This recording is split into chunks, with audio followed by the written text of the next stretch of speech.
Feature in a Short. Welcome to Feature in a Short. My name is Laura Davi, associate producer of Fourwind Films.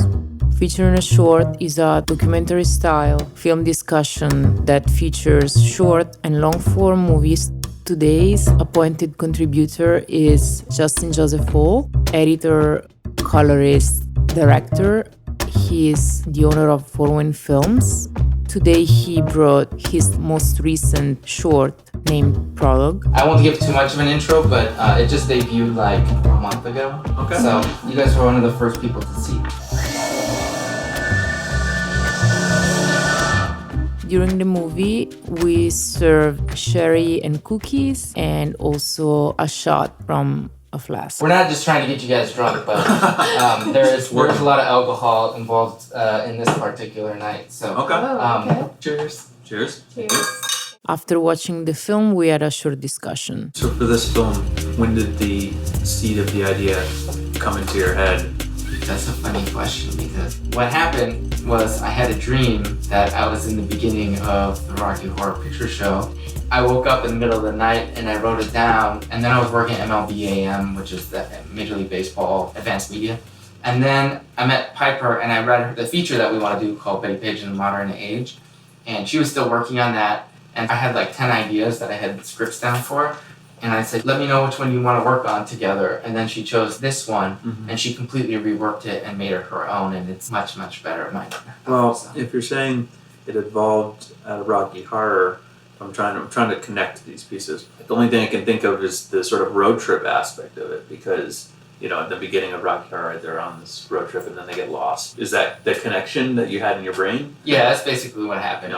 Yeah. In my story, there wasn't a couple, it was like 3 people. And then we ended up being trapped in the house and we all died. So basically everything went black and then I woke up. Did you write this with Piper?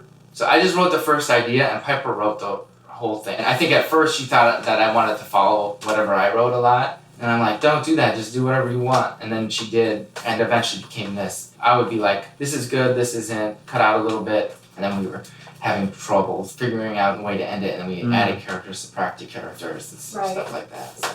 And she brought more feminine aspects, and I think she wanted to focus on that because she's a very progressive and politically engaged person. She works for Greenpeace and different things, so she brought in the relationship with the mother, which is also in Betty Page in a totally different way, and totally different context.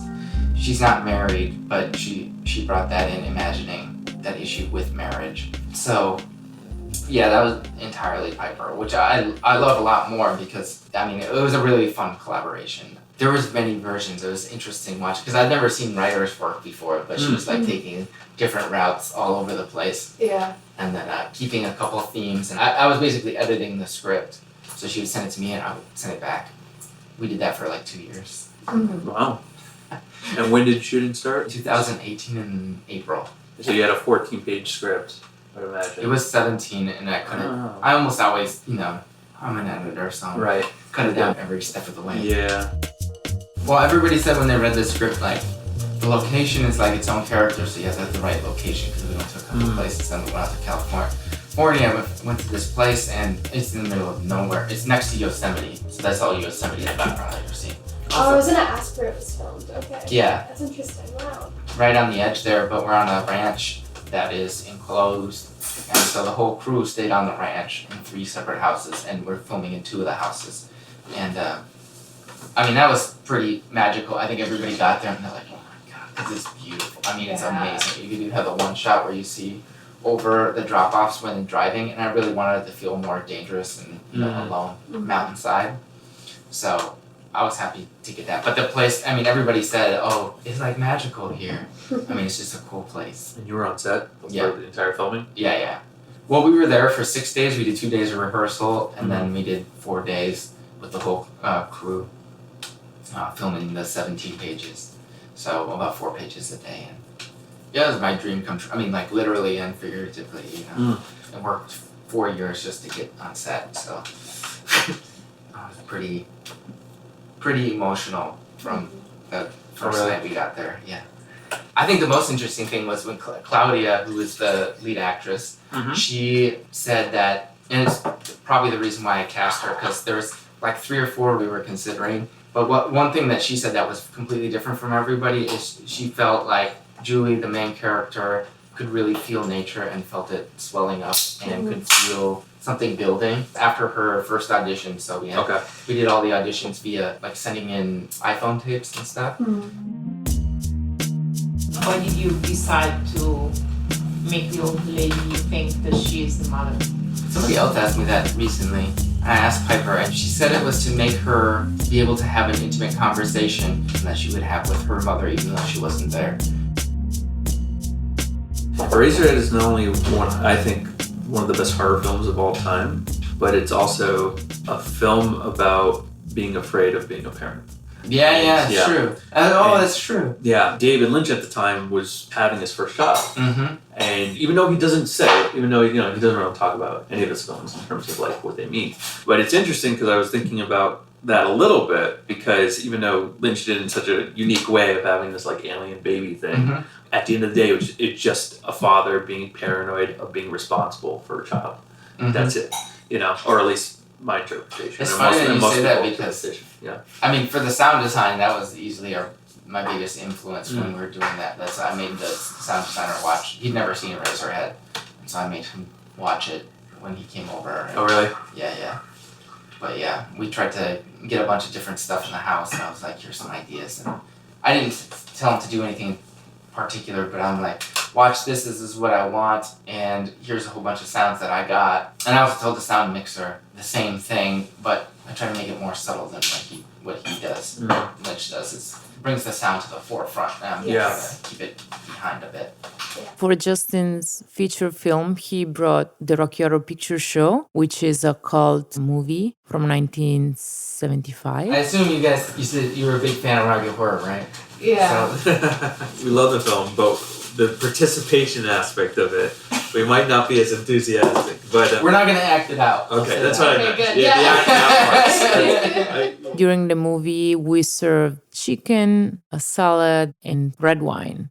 After the film, we had a discussion. It goes from like maybe it's a haunted mansion thing to like, oh, they're just a bunch of freaks in a mansion. Yeah. Right? And then after that, it's just a freak show for the rest of the picture. Yeah, because nobody gets more complex. There's no complexity. It's fun though. It's also pretty. I mean, it's those 70s colors. I love that. Like when Brad and Janet are on the way in when it's raining, they're listening to Nixon on the radio. Oh, really? Yeah, that's the first time I noticed that. I was asking her, I was like, I wasn't sure if Meatloaf was famous before this movie or afterwards. And she was saying it's before. Pretty sure it's before. He was an artist before. Yeah. I think he was in the movie because he was an artist, but then he was also in... Didn't Hair blow him up? I've still never seen Hair, but I think... Hair was before. Hair was like I think this was 75. 75? I think. His hair is like entertaining? No, it's 79. Oh, wow, we were both off. We're Okay. all way off. well, the play though, Hair the play Might have been earlier. was probably earlier. Yeah. Yeah. That was pretty good. In the forecast to look forward to, you can watch the movie if you are in Illinois or Wisconsin, because in early November it will be playing at the Lake County Film Festival online for whoever lives in these states. The movie will be playing also at a night of Misfits Films in Phoenix, Arizona, over a Thanksgiving weekend. And finally, in January, there will be a live event at the Central Florida Film Festival. Thank you for listening. I'm your host, Laura Davi. The theme song for Season 4 is from Kevin MacLeod, and the sound mixing is from Brian Trahan, along with any other music you heard. If you want to attend any of our live events, please follow us on social media at Fourwind Films, FOURWIND Films. We'll talk to you soon.